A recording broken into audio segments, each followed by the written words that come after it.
So, two video clips for you. One old one from about 10 years ago that used to be on YouTube, and then after it, a new one. These are domino cockroaches, Therea petiveriana. This female here, she has an egg case trailing behind her. Domino cockroaches deposit their eggs externally in cases, sort of like a praying mantis does. You can see that they are called domino cockroaches because they look like the children's toy or game called dominoes. That's probably a male there, a little smaller, a little bit more slender.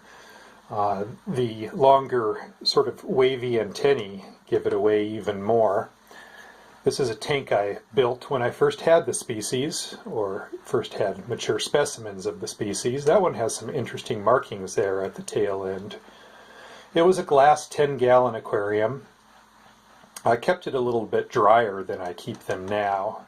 You can see that the temperature there approached 80 degrees, and with a shallow substrate, a dry substrate, all that airspace above it, probably a screened lid and a lamp on top, a bit too dry and too airy.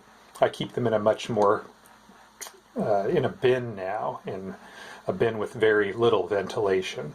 Had some oatmeal in there, some lettuce.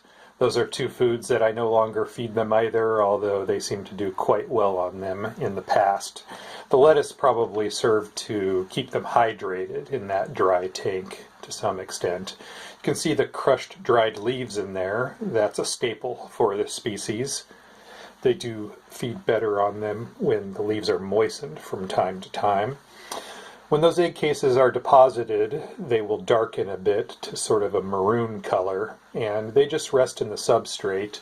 I do recommend for the eggs that you keep the substrate slightly humid, moist.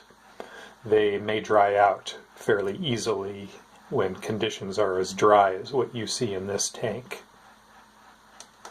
You can see the translucent white parts of the wing covers there.